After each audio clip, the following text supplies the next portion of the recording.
So you may have seen it, but MetLife came out with their 21st annual Employee Benefits Trends Survey.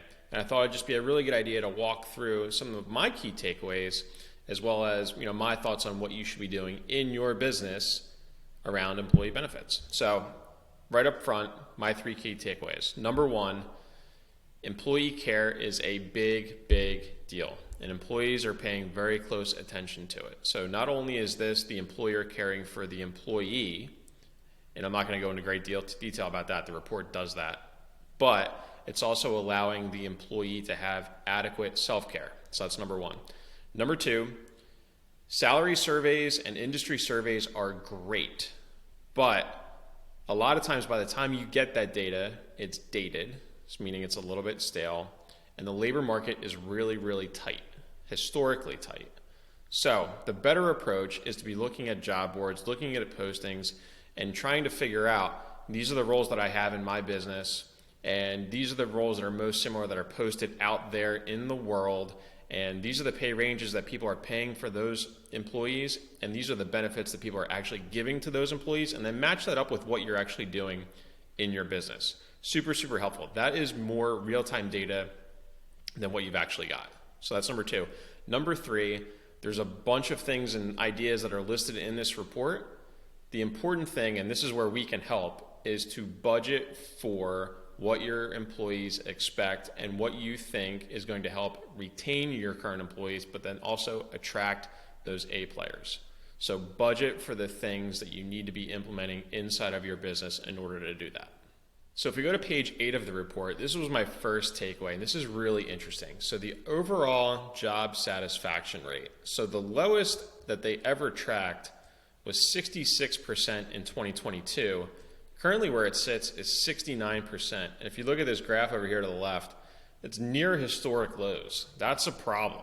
And that's something that we need to be addressing and we need to be fixing inside of our business. It's definitely something to be paying attention to. This is where something like 360 reviews, or simply just asking your employees on a regular basis, how are you doing? How are things going? What's on your mind? Really good tips to take away and ways that you can improve that in your business. Okay, so page 15.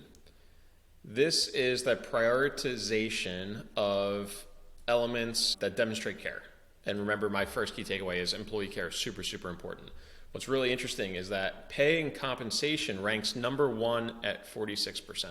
So pay is still the thing. And then that gets back to my earlier point about how you want to be going out into the market and looking at what the comparable pay rates are right now.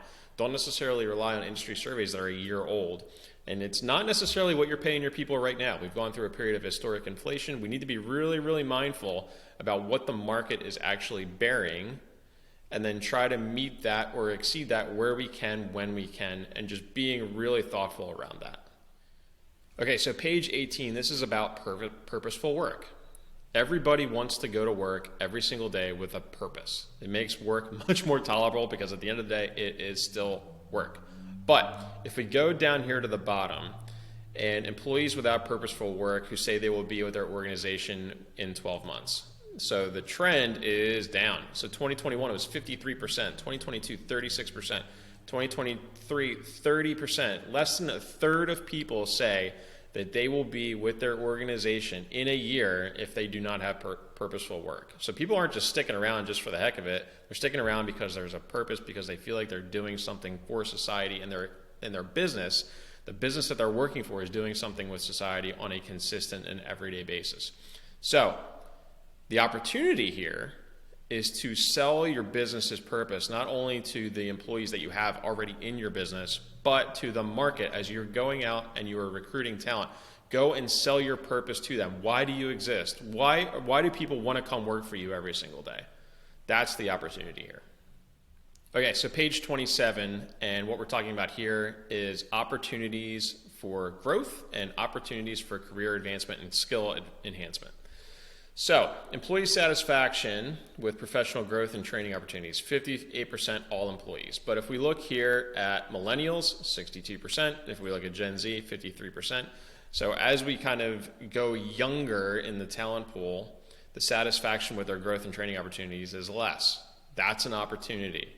The other thing that's super interesting here is that remote and hybrid workers have a higher tendency to be satisfied with their growth opportunities and with their training opportunities than those who are in office. Kind of weird, kind of interesting. Didn't expect that, but here it is. The data's right here. The only other thing to note, Gen Z workers are least satisfied with the availability of training. And it goes, the younger that we go, the less satisfied they are, which I'm just reiterating what I've already said, but really super interesting. Again, that's the opportunity here. Okay, so finally, page 29, these are the top 5 must-have benefits, and this is how employees are ranking them. Medical and health insurance, that's number 1, that's 79%, so you basically gotta have it. Number 2 is paid leave, 77%, and then we get into 401k, dental insurance, and then vision insurance. All of those are above 70%. The interesting takeaway for me here is just how important medical and health insurance still is. We have the marketplace, we have other ways to go and get care, concierge doctors, things like that. Still super, super important. That's the number 1 key takeaway for me. The number 2 is what you don't see on here is remote work or flex time or anything related to that, which is a little bit counterintuitive to one of the other points that the survey makes, which is basically the whole care piece, right? Giving people the opportunity to have the ability to care for themselves, to have that work-life balance. So really interesting there. All in all, number 1, pay is still the most important. These are the benefits that you really should be considering having in your business and in this order. So health insurance, paid leave, and then pretty much to me, everything else. Make sure that when you go and you are planning for your business that you are budgeting for these expenditures. Make sure that there's a plan to implement them. Make sure that there's a plan to offer them to your employees. So to wrap it up, that's my assessment and my key takeaways of the MetLife 2023 Benefit Trends Survey. Interesting report. Highly recommend that you go and get it. The link is going to be in the comment section below or in the description below.